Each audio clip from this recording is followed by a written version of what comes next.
కానీ intention of the script it's not up to expectation, intention of the script. తర్వాత మనకేంటంటే అండి, ఈ యాక్ట్ వచ్చినప్పుడు దీని యొక్క ప్రయోజనం ఉందా, ఇప్పుడు అవసరమా, ఈజ్ ఇట్ బర్నింగ్ ప్రాబ్లం?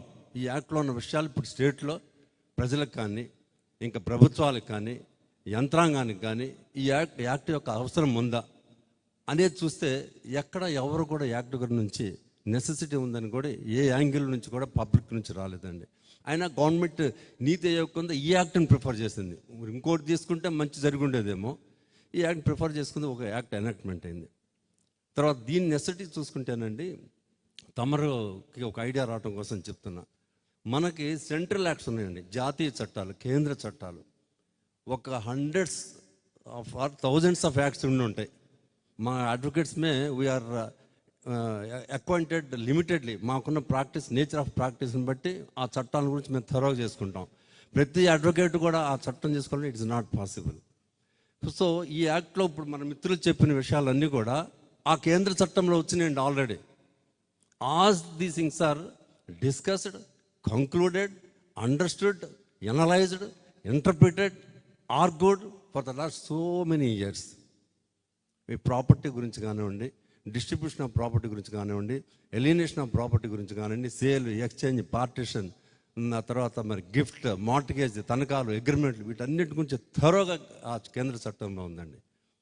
రెండవది, అలాంటి కేంద్ర చట్టంలో ఉన్నప్పుడు ఇంకేదన్నా ఒకటి అర లేనప్పుడు కానీ కొత్తగా ప్రజల్లో ఒక ప్రాబ్లం వచ్చి అది ఆ ప్రాబ్లం వల్ల ప్రజలు చాలా సఫర్ అవుతున్నారు, లేక ఆంధ్రప్రదేశ్లో ప్రజలు వ్యవసాయదారు కుటుంబాలు కానీ ఇంకేదైనా కుటుంబాలు కానీ రైతు కూలీలు కానీ ఒక వర్గం బాగా ఇబ్బందిగా ఉన్నారు, ఈ కేంద్ర చట్టాల్లో ఉన్న విషయాలు వాళ్ళకి సరిపోవట్లేదు, కాబట్టి మనం ఒక కొత్త చట్టాన్ని పెట్టి ప్రజలకు సేవ చేద్దాం, న్యాయ సేవ చేద్దాం అనే ఉద్దేశంతో ఇంట్రడ్యూస్ చేసి ఉంటే తప్పనిసరిగా అది రీజనబుల్ అనుకోవచ్చు. ఆల్రెడీ కేంద్ర చట్టాల్లో ఉన్నది బెంచ్ అండ్ బార్, అంటే న్యాయవాదులకి న్యాయమూర్తులకి ఈ విషయం గురించి థరోగా ఒక నాలెడ్జ్ ఉంది, చాలా డెసిషన్స్ కూడా ఇచ్చున్నారు, రిపోర్ట్ అయినాయి.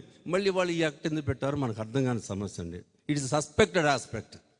తమరికి నేను చెప్పకుండా ఏంటంటే, డిపెండబుల్ కాదు, పరిస్థితులు లేవు, అవసరం లేదు, అవసరం లేకపోయినా కూడా ఉన్నదాన్ని పక్కకు నెట్టి దాన్ని ఇగ్నోర్ చేసి మళ్ళీ ప్యారలల్గా కాంట్రవర్షియల్గా ఈ యాక్ట్ తేవాల్సినంత నెసెసిటీ లేదు.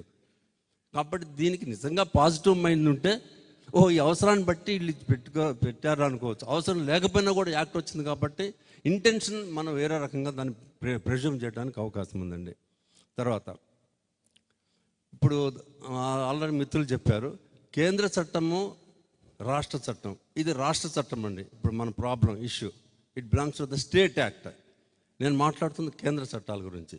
స్టేట్ యాక్ట్లో, సెంట్రల్ యాక్ట్లో ఉన్న విషయాలు కానీ స్టేట్ యాక్ట్లో ఉదాహరిస్తే, సెంట్రల్ యాక్ట్లో ఏదైతే ఆల్రెడీ ఎగ్జిస్టింగ్లో ఉందో దానికి ప్రిఫరెన్స్ ఉంటుంది, కానీ స్టేట్ యాక్ట్లో దానికి ప్రిఫరెన్స్ ఉండదండి. Already my friends, if it is repugnant, goes in contra, automatically whatever stated in the central act, that will be taken, that will be prevailed in the eye of the bench and bar. జడ్జెస్లో కానివ్వండి, న్యాయవాదుల్లో కానీ మేము దాన్నే propose చేస్తాం. Central యాక్ట్లో ఉంది కాబట్టి స్టేట్ యాక్ట్లో ఉన్న విషయాన్ని డిపెండ్ కాకూడదు. We have to follow the ingredient of the central act. So will argue like that. కాబట్టి అదండి finally suppose the matter goes to, ఇప్పుడు సరే ఎటు మనకు జిల్లా కోర్టులు తీసేశారు, మేము ఆర్గ్యూ చేసేది లేదు, పెట్టేది లేదు, హైకోర్టుకి వెళ్ళింది అనుకోండి, high court will depend on the central act. What is this non sense? In the central act it so stated, mister so and so, how can insist the court to depend on your state act? That will be the question by the high court. Suppose high court కూడా వీళ్ళకి ఈ యాక్ట్కి అనుకూలంగా ఇచ్చింది అనుకున్నాం తీర్మానం. If the matter goes to supreme court always follows the central acts. అంటే ఆ issue గురించి సెంట్రల్ యాక్ట్లో ఉదాహరించి, ఆ సెక్షన్స్ గురించి ఉదాహరించి ఉంటే, ఆ ప్రిన్సిపల్ ఆఫ్ లా సెంట్రల్ యాక్ట్లో ఉంటే, సుప్రీంకోర్టు సెంట్రల్ యాక్ట్కి మాత్రమే డిపెండ్ అవుతుంది, కానీ స్టేట్ యాక్ట్ మాత్రం డిపెండ్ కాదండి. తర్వాత నేను చెప్పేది ఏంటంటే తమరికి, ఇలాంటి కేంద్ర చట్టాలు, సపోజ్ ఈ act related to property transfer, I'm a lecturer in law faculty in Guntur AC Law College. For the last 30 years I have been lecturing in relation to my practice as a lawyer. So I know pretty well as far as the property, immovable property, alienation of the immovable properties are concerned. Not at all necessary. కాబట్టి తమరు తెలుసుకోవాల్సింది ఏంటంటే, already కేంద్ర చట్టాలు ఉన్నప్పుడు, వాటి గురించి problem లేనప్పుడు, డిస్ప్యూట్ లేనప్పుడు, నెసెసిటీ అనేది పబ్లిక్లో నుంచి కానీ మిగతా జ్యుడిషియల్ నుంచి కానీ రానప్పుడు ఈ చట్టం చేయాల్సినంత అవసరం ఏంటి? ఓకే, చట్టాన్ని తీసుకొచ్చారు, ఆ చట్టాన్ని డీల్ చేసే వాళ్ళకి కాంపిటెన్సీ ఉండాలి కదా. They should have become the law graduates, not normal revenue officers. ఎవరినో తీసుకొచ్చి కూర్చోబెట్టి ఆయనకి జేసీ అయితే మాకేంటి, లేకపోతే ఇంకేదో డైరెక్టర్ అయితే మాకేంటి, చైర్మన్ అయితే మాకేంటి? ఈ షుడ్ నో వాట్స్ వాట్. ఇప్పుడు మేము ఆర్గ్యూ చేయాలంటే చైర్లో కూర్చున్న ఆయనకి నాలెడ్జ్ ఉందిరా అనుకుంటే మేము త్వరగా ఆర్గ్యూ చేస్తాం. చైర్లో కూర్చున్న ఆయనకి నాలెడ్జ్ రాలేదంటే మా నోట్లోంచి మాట రాదు, చెవిటివాడి ముందు శంఖ వదిలినట్టు అవుతుంది. కాబట్టి అది కూడా కాదు, సెంట్రల్ యాక్ట్స్ ఉన్నాయి. ఇంకో విషయం ఏంటంటేనండి, సెంట్రల్ యాక్ట్స్ ఉన్నప్పుడు స్టేట్ యాక్ట్లో చేసినా కూడా all the central acts will be together. దీనికి సంబంధించి నెగోషియబుల్ ఇన్స్ట్రుమెంట్ అనే యాక్ట్ ఒకటి ఉంది, ట్రాన్స్ఫర్ ఆఫ్ టీపీ యాక్ట్ అంటారు, టీపీ యాక్ట్ ఉంది, కాంట్రాక్ట్ యాక్ట్ ఉంది, ఇన్సాల్వెన్స్ యాక్ట్ ఉంది, ఇన్సూరెన్స్ యాక్ట్ ఉంది, చాలా యాక్ట్స్ ఉన్నాయండి. ఇంకో 2 ట్యాక్స్ ఉంటాయి, అదేంటంటే ఇంటర్ప్రిటేషన్ ఆఫ్ స్టాట్యూట్స్ యాక్ట్, తర్వాత జనరల్ క్లాజెస్ యాక్ట్ ఉంది. ఈ 2 యాక్ట్ల పని ఏంటి అంటే, సెంట్రల్ యాక్ట్స్లో ఉన్న ఆబ్జెక్టివ్ని మోటివ్ని కరెక్ట్గా జ్యుడిషియరీ బ్యాలెన్స్ చేస్తుందా లేదా అని చెప్పి ఆ 2 యాక్ట్స్ గొడుగుల్లాగా యాక్ట్ చేస్తుంటాయండి కేంద్ర చట్టాల మీద. ఇంకోటి ఉందండి, తమరికి కూడా చాలాసార్లు మాట్లాడుంటారు స్పీచెస్లో, రాజ్యాంగ అధికరణలు. We should not go beyond the scope of the articles of the Constitution of law.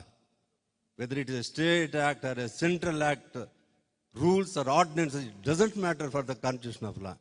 Whatever it is there in the Constitution, you are supposed to follow, you are ought to follow. అది constitution లాగా మించి నువ్వు ఇక్కడ ఏమి చేయడానికి వీల్లేదు. ఇంట్లో కూర్చొని, ఆఫీసులో కూర్చొని స్క్రిప్ట్ చేసి మనకి మెజారిటీ మెంబర్ చెయ్యెత్తే వాళ్ళు జై అనే వాళ్ళు ఉన్నారు కదా అని చెప్పి యాక్ట్ ఎనాక్ట్మెంట్ తీసుకొచ్చి కాన్స్టిట్యూషన్ వాళ్ళకి రిపగ్నెంట్ అయింది అనుకోండి, it's useless. Constitution will not excuse also. It's E shame to go against the constitutional law. It's dangerous also. It's unethical. It's not only unlawful, unethical sir. నైతిక విలువలు లేని యాక్ట్ కిందకు వస్తుంది. దీంట్లో నైతిక విలువలు లేవండి. It's not only unlawful, unethical totally, because there are no morals. So తమరు మాట్లాడాల్సింది ఏంటంటే, నేను ముఖ్యంగా నా వైపు నుంచి, కాన్స్టిట్యూషన్ ఉల్లంఘన ఉన్నది దీంట్లో. Constitution principles of constitutional law, principles of constitutional లో ఉల్లంఘన ఈ యాక్ట్లో బాగా ఉన్నదండి. Right to property, suppose right to property, ప్రతి వాడు కూడా రైట్ టు ప్రాపర్టీ ఉందండి. రైట్ టు ప్రాపర్టీ ఉల్లంఘన ఉంది దీంట్లో. 2 సంవత్సరాల తర్వాత సపోజ్ ఒక మనిషి పేషెంట్ అవుతాడండి, అమెరికా వెళ్ళొచ్చు, లేకపోతే ఇండియాలోనే ఉంటాడు, బద్ధకం ఉంటుంది, మర్చిపోతారు, రకరకాలుగా ఉంటాయి. 2 years పట్టించుకోకపోతే వాళ్ళకి ఇందాక మన ఫ్రెండ్ చెప్పినట్టుగా వాడికి ఓనర్షిప్ పోతుంది. ఒక్కసారి మనకి ఒక ప్రాపర్టీ మీద ఓనర్షిప్ వస్తేనండి, it will never go away. అందుకే మా సివిల్ కోర్ట్స్లో తమరు ఒకటి ఆలోచించండి, ఆర్జన్ ఎట్లా వచ్చిందంటే ఎస్ఆర్ఓ సర్వే రిజిస్టర్స్ దగ్గర నుంచి పూర్వం అక్కడి నుంచి మొదలైందండి యాన్సెస్టర్ ప్రాపర్టీ. తర్వాత అడంగులు వచ్చినాయి, ఆ తర్వాత పాస్బుక్స్ వచ్చినాయి, ఆ తర్వాత ఫైనల్గా రిజిస్టర్డ్ డీడ్స్ వచ్చినాయి. ఇన్ని ఉన్నప్పుడు రిజిస్టర్డ్ యాక్ట్లో ఉన్న దానికే టైటిల్కి ప్రిఫరెన్స్ ఉంటుంది. ఇంత ఉన్నప్పుడే అయినా కూడా మేము అందరం advocates are fighting before the judge, ఏది to extract the correctness and the validity of the document. జిల్లా కోర్టులో ఫైట్ చేస్తున్నాము.